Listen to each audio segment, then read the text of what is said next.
Jeremiah chapter 17, verse 4. And thou, even thyself, shalt discontinue from thy heritage that I gave thee, and I will cause thee to serve thy enemies, and the land which thou knowest not. For ye have kindled a fire in my anger, which shall burn forever. Giving all praise, honor, and glory to the Heavenly Father's only begotten Son, Yahweh, Bahashim Yahushai, Bahashim Rakakwadash. Double honors to our apostles and elders of Great Millstone for teaching us His truth according to the Bible and be well.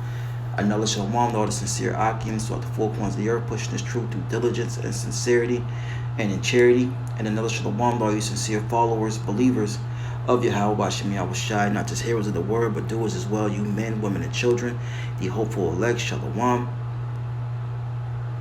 Alright, and this lesson is inspired by a video I seen, alright, on, the Northern Kingdom, confused on who they are, searching for answers of who they are, right? Going from this name to that name to that name. All these are curses that will be put upon the children of Israel, alright? And the Lord told Jeremiah that even himself would discontinue from his heritage, meaning he wouldn't know who he was. He wouldn't know what he's supposed to be doing as a Hebrew Israelite. He wouldn't know that he was a Hebrew Israelite, right? And our people, the so-called Negro, Latino, Native Americans, are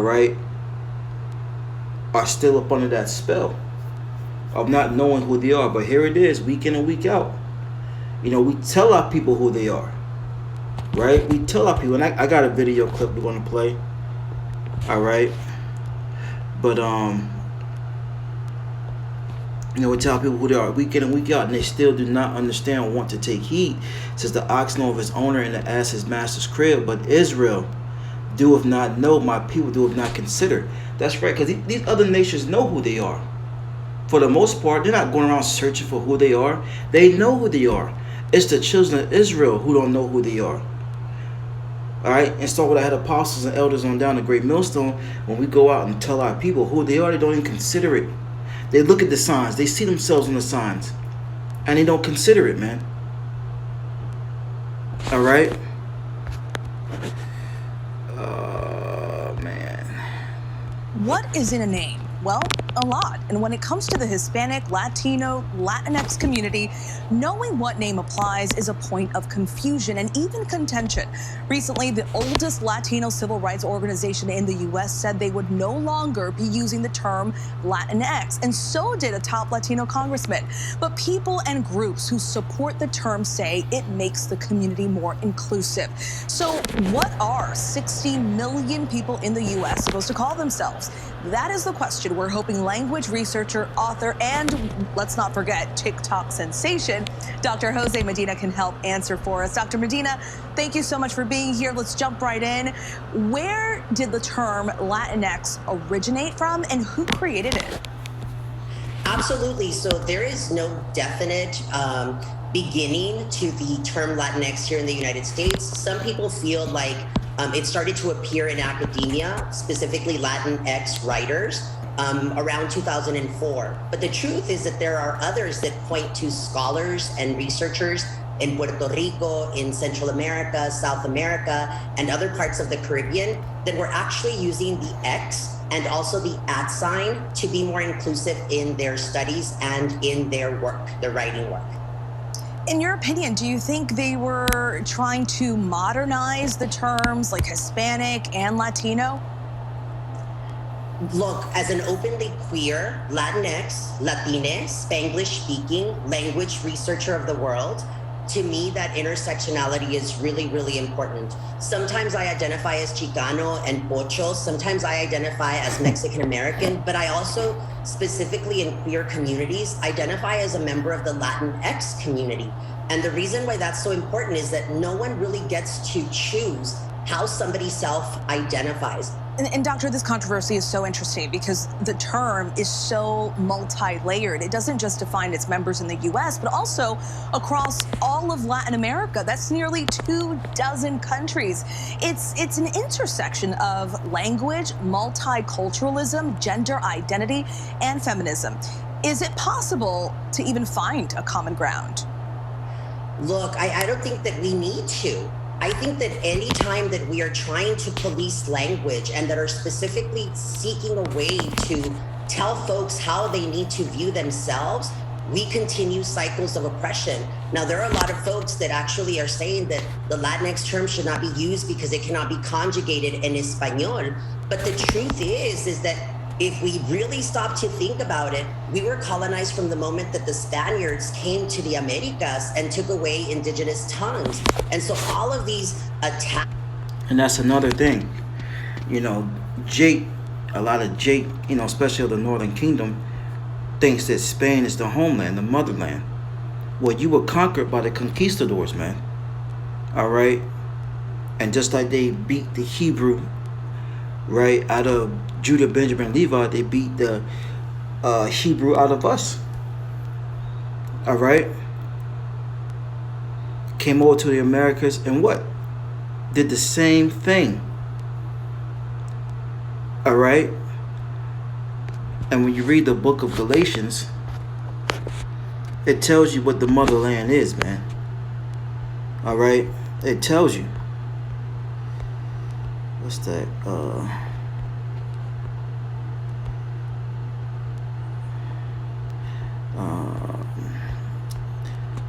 Galatians 4:26, but Jerusalem, which is above, is free, right? Which is the mother of us all. See, over there in the real motherland, Jerusalem, Israel, all right? That is the motherland. That's the mother of us all, right? Not Spain, not Africa, okay? But Jerusalem, over in the Middle East. And I'm going to jump up to verse 16 because it says, am I therefore become your enemy because I tell you the truth? All right? All things go back to the motherland, which is Israel, man. All right? And our people hate us for that, man. Because they want to hold on to these proverbs, these bywords, this false reality that has been given to them. Them real Spaniards and real conquistadors hate you, Israelites. Hate you, so-called Tainos, Arawaks, Native Americans. All right, they hate you with a passion because they're Edomites. But yet you hate us for telling you. Attacks on really utilizing and leveraging linguistic liberation as a way to value intersectionality is something that each and every one of us should defend, not oppose. Right, and that begs the question, why create this umbrella, right? Everyone, like you said, you can identify as Chicano or Dominican and Puerto Rican, and that's it, right? But you touch on a really important point. The community here in the U.S. is very bilingual, and grammatically speaking, some argue that term is U.S.-centric, Latinx. It doesn't translate into Spanish, but and it doesn't fit in with the Spanish language and its rules. How can it work with words like amigos or friends? So this is not just something that is utilized in the United States. I think that a lot of folks with racial privilege have tried to politicize the term Latinx, when in reality, somebody with racial privilege should not be telling me or any other queer Latinx, Latina, Chicano, Mexicano, Pocho individual how we get to identify those intersections that make us and according to Amos 9 participants. Matter of fact, let me just get it. See, the Lord's going to destroy you Bati boys. All right, and this is a free flowing lesson through the Spirit. Grabbing a little bit of everything. Amos 9 and 10, it says, "All the sinners of my people shall die by the sword." All right, so all those transgressors, you alphabet communities, you Bati boys. All right. The Lord said, because that's transgressing the law, statutes, commandments. All right. A man's not supposed to lie down with a man like he lies down with a woman. All right, Deuteronomy 22:5. A man should not wear that which pertaineth to a woman. All right. The Lord's going to destroy the ones of our people in that community. It says, all the sinners of my people shall die by the sword. Amos 9:10. The ultimate sword is Esau. All right, those ICBM missiles. All right, it says the bad times shall not overtake nor prevent us. So they're going to be still doing this wickedness, all right, during these evil times, man. And the Lord's going to get them all. He's going to get them all. At least they Participants repent. in this democracy in the United States. I want you to look at this graphic of a Gallup poll. While only 4% say they identify as Latinx, a point Gallup made, which I found interesting, is that 57% of those polled say it doesn't matter what they're called. Why do you think such a big chunk of the community is indifferent about what they're called? Absolutely. Look, Stephanie, the truth is that many of us, specifically Black, Indigenous communities of color, have been marginalized for so long, including from the moment that we entered into the schooling building, that we've been conditioned to try to fit into this mold. I mean, even what we say, the United States is a melting pot. It's something that we usually see as something of pride. The truth is that all that we are saying when we say that we are a melting pot is that somehow we need to amalgamate into this one thing. And what do you think will happen within the next couple of years when it comes to this term? Do you think it's something that's going to go away? Definitely, if you go deeper into those polls that you're referencing, it seems to be folks that are a little bit older, that are not familiar, or that perhaps are not interested in really valuing that intersectionality that younger folks are wanting to value. And before I let you go, I'd love for you to hit on a big picture point for us. All right, I'm not gonna play the rest of this, man. I'm just gonna end it here. Let's grab one last precept. Let's go to Hosea chapter 4 verse 6. It says, my people are destroyed for a lack of knowledge. That knowledge is the fear of their power. That's why people are going around not knowing who the hell they are. And then when we tell our people, according to the scriptures, who they are, they reject it, man. They don't even consider it, like we read in Isaiah, the first chapter. All right? It says, for my people are destroyed for a lack. Look, I have family members. And all brothers in the truth can attest to that, man. Northern and Southern Kingdom.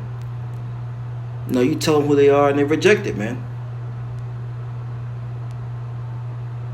They want to hold on to being Native American. They want to hold on to being Latino. They want to hold on to being black and proud. Right? It says, Hosea 4:6, for my people are destroyed for a lack of knowledge.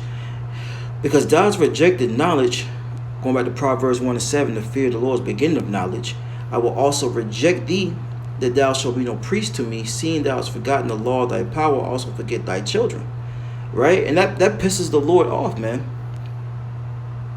The Lord's going to reject a lot of our people in these last days. Think about it. You got a child, and look, example, right?